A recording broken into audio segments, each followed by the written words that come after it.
Welcome to Scorched Earth and a general reading for the sign of Aries, Sun, Moon or Ascendant for Capricorn season 2025, which obviously spans the bridge into 2026, for we are reading for the seasons now, not for the months. If you're not sure why I'm doing that, I would refer you back to video that I put up recently called Situation Report. Anyhow, we're moving to reading for the seasons rather than reading for the months. Anyway, I hope you're well. I'm using the Time Tarot for you today. I have deeply fallen in love with this deck. It is absolutely outstanding. Anyway, things to tell you before we begin. If the reading resonates with you and you would like to go a little bit deeper, there will be an extended that you can access at the end. That's via the first link in the description box below. Will take you to Selfie. Alternatively, you can come join my private community, which is the Order of the Phoenix, over on the Circle platform. There you can get extended access to all of the extended content for no extra cost beyond the membership fee, and that includes weekly energy readings that I do and videos that I put up about all sorts of things. If you join at the higher tier, you can come participate in the live classes that we run over there and have access to the monthly reading circle. And what else is there going on over there? Oh, you can study at your own leisure because there are recordings of every class that's ever happened. So if that sounds like it might be of interest to you, Aries, you know what to do. So given that we are right at the end of 2025, and I think it's probably safe to say it's been a bit of an ordeal for everyone, I thought what we might do is a little bit of a retrospective in the past energy section of this, right? We'll just kind of take the bird's eye view of what 2025 has been about, and then we'll come into where you are now, and then, you know, what lies ahead for Capricorn season. Obviously, this is cardinal Earth, you are cardinal Fire, and I think it's probably safe to say, even before we pull any cards out, that a lot of what is happening for you over the next couple of months is in readiness for this huge injection of energy that your sign is about to get. You know, you're the initiating point, actually, I think, for the entire zodiac. So let's stop chatting and get some cards out. So could I have some cards for the past 2025?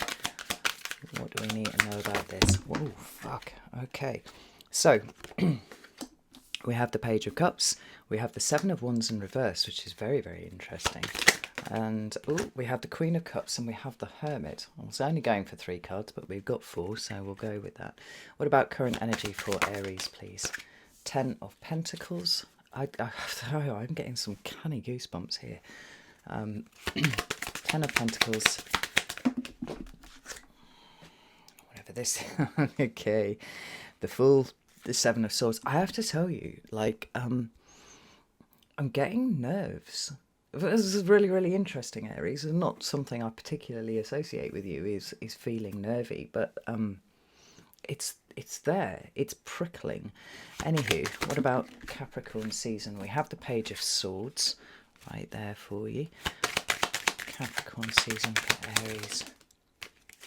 Now, that's a lot. Right, let's have a look at what we've got here. We've got the Knight of Pentacles, we've got the Four of Wands, and we have the Knight of Wands. 6 of Pentacles is at the bottom of the deck. This is more cards than I wanted, but it's what's come out, so we'll go with it. Let's try and straighten these out a little bit. Fucking hell. Right, welcome to my brain. Anyway, the nerves that I was feeling, and even when I did the meditation before I started the reading, I kind of clocked that they were there, and I was like, this is really interesting. Because although I think for the rest of the zodiac it's going to look like this energy came from nowhere, it makes perfect sense that Aries would be starting to tweak and feel it coming in ahead of time. And I think this is what this feeling of nerves is. It's the best word that I've got for it. Almost like a you know, getting ready, spooling up, however you want to put it. I've got this deck here, we'll look at this in a second, but let's have a retrospective of what 2025 has actually been about for you. It's been deeply important on a number of levels. You'll notice that we don't have any sword type energy there. It's not been about the thinking, it's not been about the mind. For you, it's been an emotional journey, and one of learning how to how to lean into your own personal depths. I think you have this in common with Sagittarius over the last few years. It's almost like this relentless moving forwards, very reactive and very,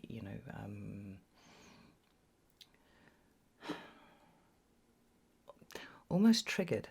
I think that's the word that I want to use. It's this kind of triggered response, which has led to you firefighting in all different areas of your life, and for a period at least, it seemed like you were firefighting everything that was happening at once, right? Thinking about that rather protracted tower moment that you had that lasted over a year, where it just like everything just seemed to get kicked away. What you have in common with Sagittarius is the discovery of your own depths, and I would say also the discovery of your own wisdom and the discovery of your own discipline. Now, there are ways in which Aries can be, I don't even think discipline's the right word, right? Focused. Let's put it that way, right? Aries historically could be very, very focused. But it didn't take much to distract you from what you were focused on. And this probably comes down to the firefighting aspect, right? Another thing has just blown up, requires your attention. You have to go that way. You have to do this thing. What's changed over 2025 for you is that kind of leaning into what is running within you very, very deeply.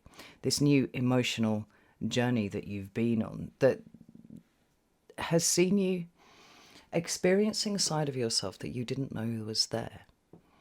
Now, whenever the Hermit shows up, we have an internal journey going on. But to have it with the Page of Cups and the Queen of Cups, it's like it's been this gentle process of unpicking how you feel and beginning to understand how you feel about things. Now, for some of you, it might have been working on past traumas. It might have been just the discovery that you have any trauma at all, which probably was a revelation for a lot of Aries. But I think a lot of that came in the aftermath of the Tower for you. 2025 is more like, what does it mean? What does it feel like to do this? What does it feel like to work steadily and in a disciplined fashion on things, rather than having to resort to this firefighting energy? Like I've observed a number of times, Aries, that you seem to have been keeping a relatively low profile, which is quite unusual for a fire sign, right? And not out of anything other than a sense of taking a path towards a certain kind of personal mastery that didn't even appear to be something that was open to you in the past, right? Well, I said 2025 is knocked the shit out of a lot of people, but I would say out of all of the signs, you've been one of the signs to fare better. And thank goodness for that, right? Because that Tower moment that you had that lasted for such a long time was really intense. Tell me about the Seven of Wands, please. There's lots of ways to interpret the cards. They are multivalent. It's the point of them. Wow, look at this. There's the goosebumps again. And we often talk about the Seven of Wands in terms of bravery, right? Because it represents your ruling planet Mars in the sign of Leo. So there's a certain kind of consistent showing up that goes on with that. But in other ways, we can see the Seven of Wands as a defensive or protected or guarded energy. And I feel like in this instance, when I'm talking to you specifically, Aries, it's much more about the firefighting aspect. It's like careering from crisis to crisis and, tower moment to tower moment, and not always on behalf of yourself. If it's one thing that I really came to deeply understand about Aries, and perhaps in a way that I didn't understand before, it was the extent to which Aries is the doer and has always been relied on to be the doer within any given situation. So whether it was work, whether it was family, whether it was friendship situations, whatever, it doesn't matter. That there was always this idea that Aries is strong, Aries can do it, Aries will do it. even if Aries is doing 50 other things at once. And nobody ever stopped to see if Aries was okay. It didn't even occur to Aries to see if you were okay. It's like you knew you were strong enough to do things.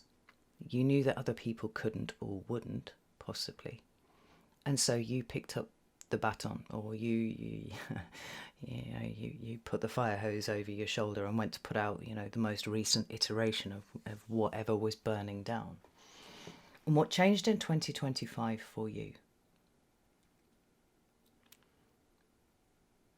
was that you spent considerably more time being with yourself, leaning into what you know and what you have learned post huge tower moments. We see it here actually with the High Priestess and the Strength card. I mean, the High Priestess is a canny passive card. A few years ago, I'd have been slightly confused to see this showing up for Aries, like not the sign of passivity at all, right? But there's something very still and very restful, and even here, in terms of how you've ordered your internal place now, it's like, and you've grown as a result. You got stronger as a result. We talked in, was it 2024?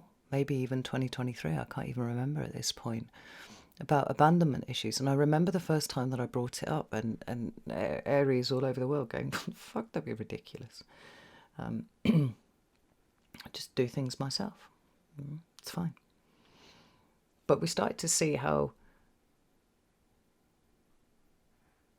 that kind of pathological independence, maybe even psychopathic independence, right? That's how I was described once. It was actually a trauma response more than anything else. And it came from an understanding that there wasn't going to be anybody to pick up the pieces for you. Like, everything was on your head. You had to be independent, and you probably had to do it from a very early age. You probably had to do it far earlier than you wanted to. For some of you, the opposite was true. It was when you had helicopter parents who never let you express your independence, never let you go after your own individuality. Obviously, these two things being very, very important to Aries. And I don't know if an iceberg is the right way to describe this, but it's like you've discovered there's so much more underneath than you ever realised. There's so much more strength underneath than you ever realised. And that leaning into it, rather than constantly trying to discharge energy to this direction, that direction, whatever, has led you to a point where you're being guided intuitively now. It's almost not about the expression of will, which is very, very interesting. It's not to say that your will's disappeared, but it feels like everything internally is a lot more ordered than it used to be. It's a lot less chaotic than it used to be, certainly against the backdrop of, everything that's going on in the world. The levels have equalized now, perhaps. But there's something much more peaceful about you, full stop. It's like you understand what it's like to take all of your energy and focus it quietly on something that you are building long term. Aries in the past, or an archetypal understanding of Aries as a sign would speak to the energy of kind of popping off all the time, right? It's just kind of this way, now this way, now this way. It doesn't necessarily lend itself to consistency. It doesn't necessarily lend itself to longevity, right? It's the young adventurer archetype.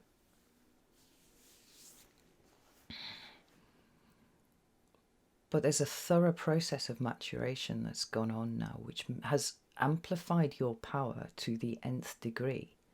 I sometimes talk about the magician pointing out that the magician's power is in not only the application of his will, but understanding that there is a ratio within the aces must be combined, that creates, right, that manifests. And too often what we're trying to do is we're only trying to work with the aces that we're aware of, right? In the case of fire signs, like something sort of slow and very slow to develop, like an Ace of Pentacles, would just be kind of like, how is that useful, right? We don't really understand it. Maybe even the Ace of Cups. What do you mean, how I feel about it? Is that even really important? You know, these things must be done, and they've got to be done now. It's like very active, and sometimes being active for active's sake, right? And if we restrict the Magician to using only 1 or 2 or even 3 of the aces that are on his table, rather than full access to all of them combined in particular ratios, depending on what we're wanting to create, then the very essence of the Magician is compromised, full stop. And I don't think it's a case of simply being able to, you know, only produce 70%, 75% of what is possible if we only use 3 aces. It's more like the Magician never has an opportunity to fully come into his own, because what he creates is more than the sum of his parts. Now, I realise I'm kind of going off on a little bit of a side quest here with the Aries, but this internal work that you've been doing, this head down, quiet focus, this disciplined self that you are bringing to the table, feels to me like in some ways it's encapsulating the energy of a magician, fully integrated, fully united with himself and everything that he has to offer. And particularly against a backdrop of, you know, cascading chaos, this is a very valuable place for you to find yourself. And you know, that emotional stuff has turned out to be far more important than you ever gave it credit for. And I don't know if in the past you may have internally castigated yourself for even having emotions about stuff when so many things needed doing. You know, like this, everything about this is quieter, is refined, is wiser. Like the Hermit. And we have the Ten of Pentacles. Yeah. It's like you completely changed your perspective on what stability looks like, and maybe even the importance of stability, right? It's not to be found in the places that it used to be found. I mean, this is what the Tower kicked away from you. This internal stability now.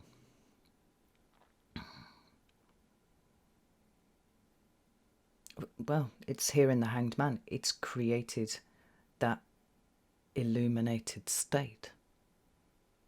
Now, when we move into your current energy, we have the Ten of Pentacles, we have the Fool, and we have the Seven of Swords. And it's interesting because there's a few different ways of interpreting this, right? Obviously, the Fool for me represents Aries energy, right? It is the act of, well, it's a representation of potential, which is simultaneously everything and nothing at the same time, right? It's a bit of a paradox. It's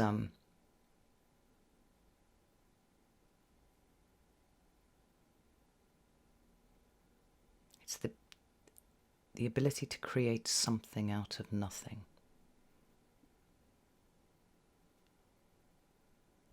And that truly, I feel, is the path that you have been on for the last couple of years. First came the Tower, again and again and again, creating the nothing. And here you are, powered up, ready to create the something. So we have some sort of, you know, sense of an identity question going on here. That always happens when we have a major arcana card that aligns with the sign that we're reading for, right?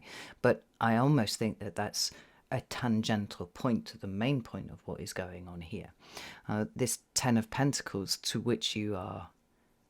But it comes down to the fact that your external world is a reflection of your internal world, right? So all those years firefighting, lurching from crisis to crisis, I mean, it was quite literally a reflection of what was going on inside. And as things have become more orderly, as things have become more, have wisened up, right? As you have got in touch with your feelings and you understand the importance of those, even the importance of you yourself, right? Which is something that seemed to have been absent from your mental discourse for a while. The structure within is now becoming the structure without. And that feels really, really important because it's what you've been working on all year. Now I can see why the nerves are starting to show up, because this feels like a very different energy to the sort of energy that you've dealt with your entire life. Like, this is new even for you. And is it going to be successful? Is it going to work? Is it going to pay off? Like, these are all questions that it feels like you're asking here. And it could be with anything. I mean, we've got an internal 10 of Pentacles here, but we've got very much the promise, at least, of an external 10 of Pentacles here.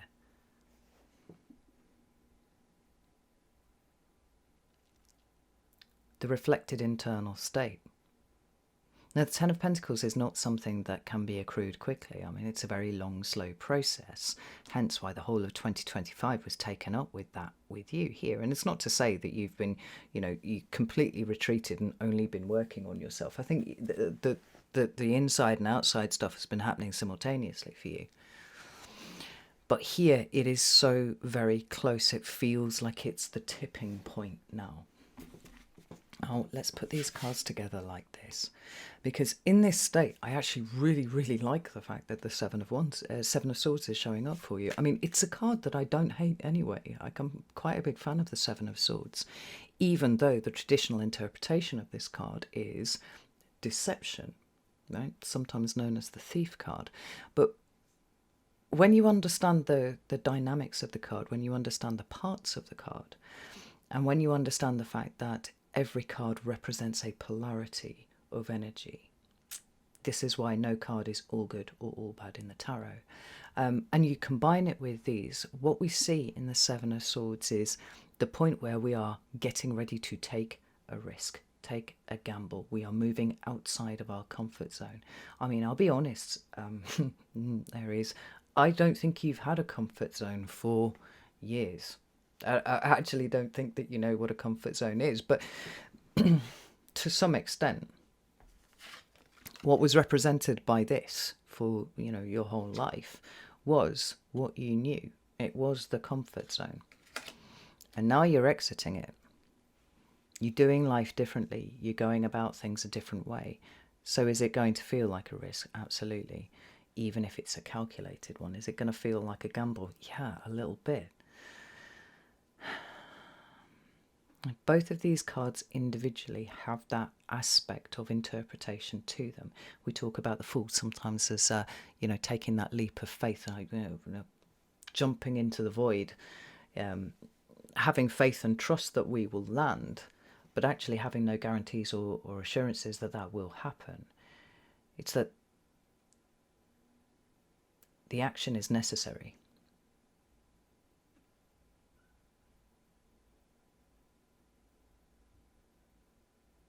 I think it's really interesting that even this Fool seems to be like, oh my fucking god, what is going on here? You see how he's covering his face?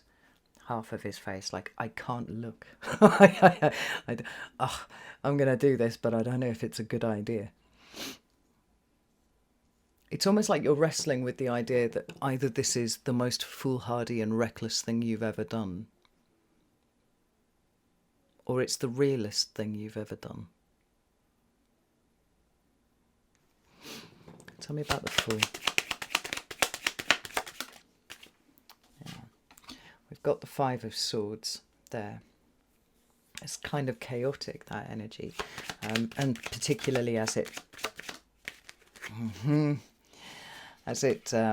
relates to the workings of the mind, right? It's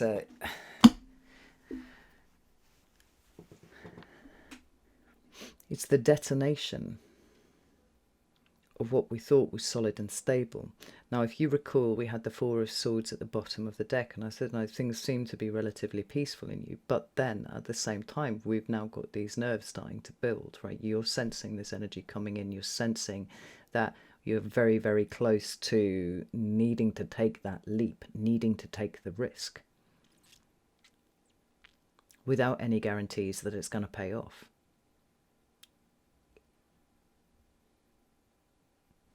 And it's such a different way of doing things to the way that you would have taken a risk before.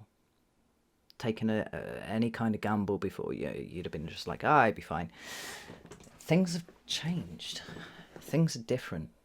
I feel like the stakes are higher. And I wonder if this is where the nerves are coming from. But we move from the Four of Swords, that stillness, that mental peace, to suddenly this much more chaotic energy of, what if I haven't quite got this right? This is where the nerves are coming from, right? Very, very quickly, followed by the Six. We've got consecutive swords cards, right? We've got a consecutive mental process going on here, which is to say, it feels like everything, well, yeah, leading to the fucking Seven of Swords as well. I didn't even notice that card there, right? Even though I've just been talking about it, right? We're moving from 4 through 7.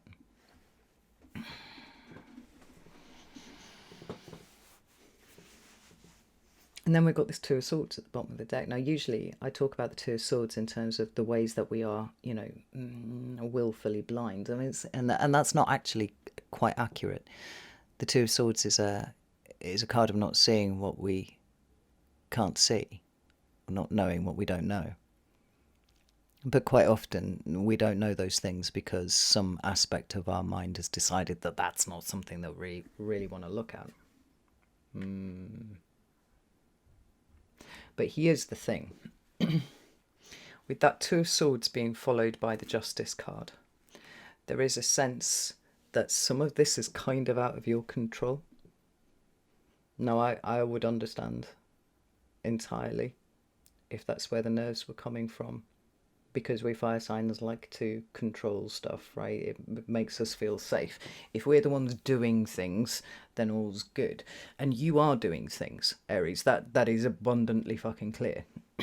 You've been doing things non-stop for ages, and you are definitely doing things now. You're spooling up, you're getting ready. But some aspect of this is entirely out of your hands. It feels like the hands of fate are kind of pulling this one along. And yeah, try not to hyperventilate as you are allowing yourself to be pulled, whilst also simultaneously knowing that you're going to have to push yourself off the ledge. Right? It's like fate's dragging you to the end.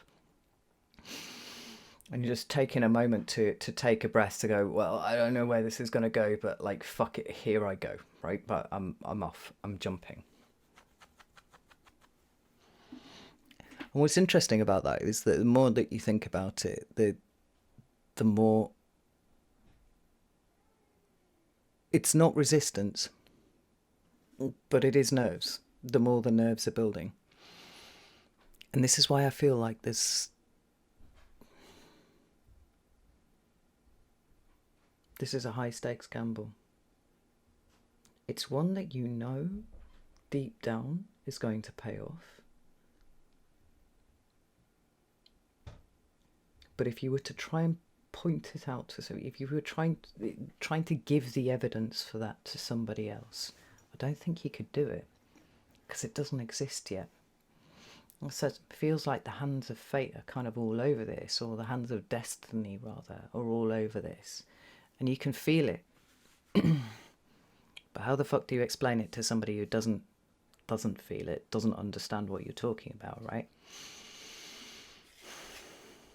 Fascinating. So we move into Capricorn season. And this is quite interesting because we've got more swords. Notice that we didn't have anything swordy going on over here because we were just kind of working through what we were working through. But now we're at that kind of crunch point. And we have more swords. Now, the Page of Swords traditionally is associated with the idea of information gathering, right? So I've heard this referred to as a stalker card before and stuff like that, right? Because it is literally the gathering of information. I don't really read it that way, to be honest. I see it much more like a kind of mental expansion. I have drawn the equivalents occasionally of, a student who goes to university to go study philosophy, right? And they think they know it all. They think they're all that. And then by the end of the first semester, they're not entirely sure that they exist anymore. For me, that is the essence of the Page of Swords, because it's this rapid mental expansion that takes in information to such a degree that it exposes new layers of life, new ways of thinking, all this kind of stuff. And it can be a little bit much to start with. But something that is, for me, really, really important about the Page of Swords is the level of discernment that actually the Page of Swords is capable of exhibiting. Because he is not a data scraper, right? That's not what he does. In every moment, he's working out what is actually important in terms of the information that is being gathered. Now, eventually he will hand this over to the Knight. The Knight will pass it on to the Queen. The Queen will do the deep work on this one. But in the first instance, that discernment has to be exhibited by the Page of Swords. He doesn't need to make sense of it. He just has to have a sense of the value of it. And something about Capricorn season here is absolutely blowing your mind apart. And I wonder if, I don't wonder actually, I feel like it's actually quite strong. There is some rapid adjustment in your circumstances, or something that perhaps might require rapid movement from you. Because we've got this Four of Wands here, and I love this. This is an Aries card, right? And it's the card of home. It's the card of, it's actually a card of celebration. Sometimes it's here to depict marriage and things like that, right? Well, we've got all these people kind of celebrating together. But for me, it comes to mean home and perhaps even a new comfort zone, right? Because we're not talking about your four walls. I want to be clear about that. When I talk about home, what I'm saying is the people that you would call if you had some really amazing news. Right? Who would celebrate with you, and who would you feel compelled to tell, to let them know, to share that moment with you? But equally, really, really bad news. Like, who would be those people who would console you and you know, provide a kind of level of emotional support? Like, the concept of that is very home-like for me. But we see here an act of celebration going on, and we see the Knight of Wands, who is also, you know, kind of like a good time guy. The Knight of Pentacles reversed is fascinating. I want to get clarifier for that, because it feels like it's a way in which you can take your foot off the grind and almost surrender to the almost whiplash energy by comparison of the Knight of Wands. It feels like somehow what you've been sitting on the edge of, and I said it felt like it had the hands of destiny all over it, right, is being yanked forwards, rather than the slow, consistent, disciplined, quiet work that you have been doing all year. Suddenly, this is kind of blowing up. Now, not in a way that feels threatening. I'm not talking about kind of firefighting energy, but it is something that is requiring you to be responsive in the moment, right? Because the Knight of Wands is perfect for spotting opportunities. And it, remember the level of discernment that I'm talking about in terms of the information that the Page of Swords is capable of gathering. Then we've got this guy here who is all about spotting opportunities. Then we have the Four of Wands. We have a cause for celebration, and we also have a kind of a vibe shift, a total vibe shift, Aries. Now, let me clarify this Knight of Pentacles and make sure that we're reading this correctly. Interesting. We've got the Seven of Cups reversed and the Ten of Cups reversed. But we have the Sun at the bottom of the deck. Now, the Seven of Cups reversed is peak clarity. That's exactly what it is. If the Seven of Cups in the upright is confusion, illusion, you know, not really knowing what to do, not really knowing what we think about something, then the reversal of that card for me is that moment, like that. Very much in alignment with the Knight of Wands, very much in alignment with the Page of Swords. This Ten of Cups in reverse is interesting, though, because the Ten of Cups is an ending. Now, in some ways, there are similarities between the meanings of the Four of Wands and the Ten of Cups. Obviously, they're different elements, but we've got that sense of a community vibe going on with the Ten of Cups. But usually it is pointing to an ending, a completion, possibly.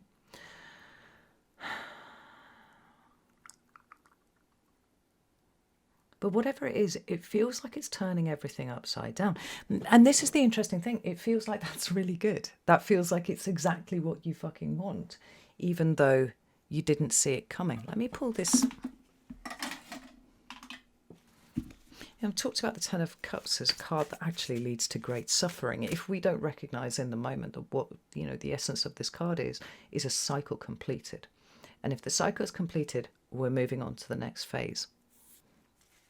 Now, the Ten of Cups is a card that everybody wants to see, but they only want to see it if they're not thinking about it in those terms, right? Which is to say endings, completions, moving on from. It isn't a card of the happily ever after, which is often how it is interpreted by people. Oh, that is Ten of Cups, please. Devil on its side. Interesting. Four of Cups. Like, this feels like a sticky situation. Maybe part of where the nerves is coming from. That you haven't been sure how to deal with.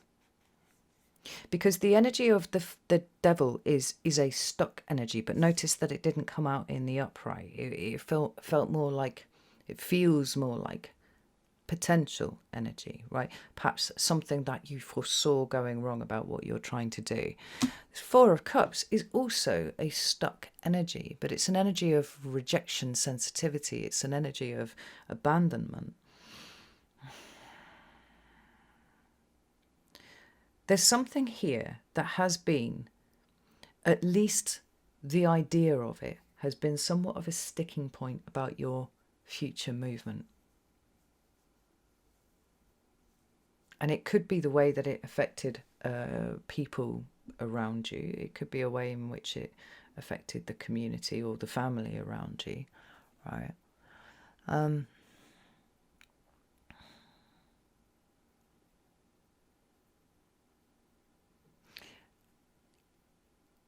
It feels like something being swept out of the way.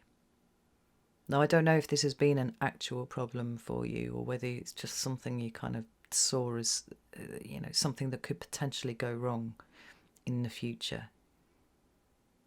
But what these cards are saying here is there isn't actually any need to worry about this, because as things change very, very quickly, and a sense of you surrendering control over here, and someone else is taking the wheel.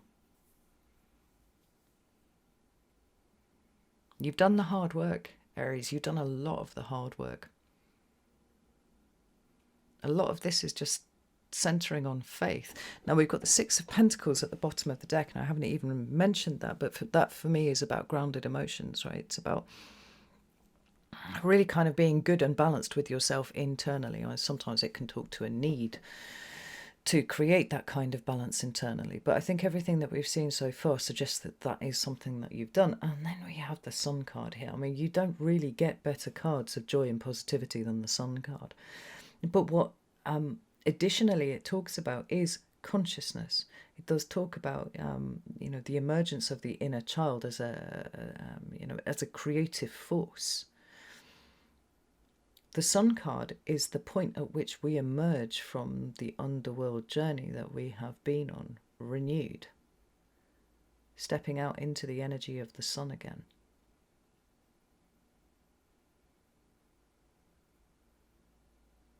Now, by the time we do the next set of readings for you, Aries,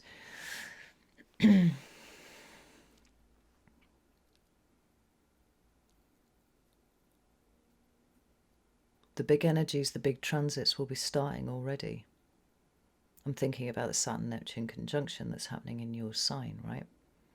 That's the 20th of February. We've got Saturn moving back into Aries.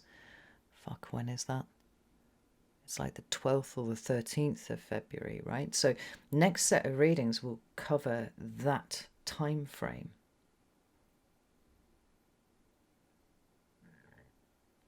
So everything about here is setting the stage. Like, I feel like a lot of the energy of 2026 is going to feel like us being pulled along by the navel, by destiny and all those kind of things. You're kind of like, oh, fucking hell, it's going so fast, I don't know what I'm doing. But like, the stage is being set here for how this takes off for you, Aries. That's what I'm seeing here, particularly in this, because obstacles are being removed. Things are being shifted out of the way. What we see is joy and celebration. What we see, to some extent, Aries, is the paying off of your hard work. And whatever sticking points you saw or you foresaw as potential, they're being removed. Like, you don't need to worry about this anymore. You don't need to be, grinding away on preventing issues. The clarity of the moment. I can't help but feel like the Ten of Cups is the representation of what you saw you're going wrong. This is why I'm thinking maybe, the effect on people around you and all that sort of thing. It's like the vibe shifts so entirely that doesn't matter anymore. The obstacles have been removed. This is what I'm saying here, right?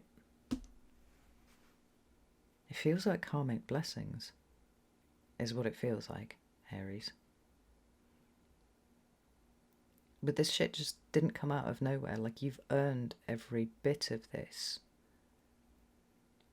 And just in time for the god of, reality checks and whatnot to arrive in your sign. Well, we talk about Saturn in fairly disparaging terms, and that's fair enough. He's a malefic planet, right? But I think everybody forgets that Saturn does bring blessings too. He's that, hard taskmaster. He just wants to see things done right.